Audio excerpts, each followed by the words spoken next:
Šajā gadā abiem dižgariem tiek atzīmētas apaļas jubilejas – Krišjānim Valdemāram 200 un Krišjānim Baronam 190. Abi krišjāņi simbolizē latvisko gara spēku, un viņu darbs ir pamats mūsu latvietībām un citām vērtībām. Fondam Valdemārs, kas rīkoja sanākšana brokastīs, viena no galvenajām vērtībām ir sadarbība. Patiesībā tas ir tik ļoti nozīmīgi, un mēs aicinām visu kopā tieši arī šodien. Cilvēki sabraukuši no visurienes, un tā ir šī būšana kopā. Un, kā es saku, Valdemārs savā laikā Tartuvas durvīm rakstīja latvietis, bet man liekas, ka mūsdienās ļoti svarīgi jau ir rakstīt latvieši un aicināt visiem būt kopā. Un tieši brokastis fonda dibinātājs prāt ir brīnišķīga vieta, kur visi vienmēr satiekas. Brokastis ir tas laiks, kad mēs paši pasēžam un padomājam, ko darīsim pa dienu. Es teiktu, cilvēkiem brokastis asociējas ar kaut ko sirsnīgu un ļoti, ļoti jauku.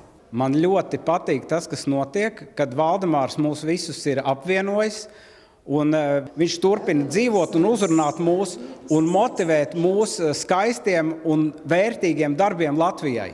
Baudot dižgara tēju, pasākums tika atklāts ar Žanetes Grendes lasījumu par abiem krišjāņiem vienā grāmatā Mūsu tēvzemes aprakstīšana, un turpinājās ar Lugas Vollis autora Guntara Cerava ievadvārdiem, kā arī pašas Lugas pirmlasījumu, kur krišjāņa Valdemāra lomā aktieris Mārtiņš Vilsons un tajā vienkopus virkne krišjāņa Valdemāra atziņu. Man galvenā atziņa tāda, ka mēs tā kā sākam aizmirst tās atziņas, ko jau ir teicis Valdemārs pirms 200 gadiem. Un, ja mēs 100 gadus atpakaļ viņu cēlām, kā saka, mākoņos, bet pajautājot savam mazdēlam, ko viņš zina par Krišjānu Valdemāru, neko daudz. Viņš ir jaunlatvietis. Un tas ir viss, ko tagad skolā stāsta par 19. gadsimta dižāko vīru. Tas man tā likās bēdīgi. Ir arī doma pievērsties kaut kādam scenārijam, filmai taisīt, jo Krišjāns Valdemārs ir to vērts. Ja nebūtu mums šie te pilāri, šīs atsevišķās personības, uz kurām mēs varam pakāpties un paskatīties, kāda mēs paši esam, mēs nekad nevarētu būt tādā līmenī, kādā mēs šobrīd atrodamies, jo vienmēr starp masām ir arī tādi cilvēki, kuri nebaidās, kuri aicina citus, un tie ir cilvēki, kuri mums dod to gara gaismu.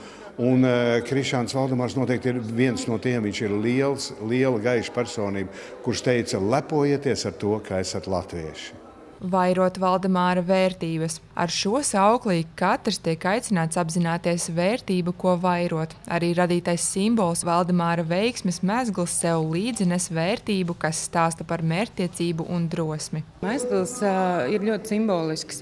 Tas tāpat kā ceļam un mūžam un domai nav ne sākuma, ne gala. Arī mezgls simbolizē tieši to pašu. Un mūsuprāt, ka Krišjāns Valdemārs ne bez veiksmes ir sasniedzis to, ko viņš ir sasniedzis. Apzinoties Krišjāņa Valdemāra devumu Latvijas attīstībā dažādās nozarēs un godinot viņa piemiņu, šogad Talsu novadā paredzēta plaša pasākumu un aktivitāšu programma. Monte Megija Učalnēce, Terēza Matisone, TV9 Pakalni, speciāli RTV.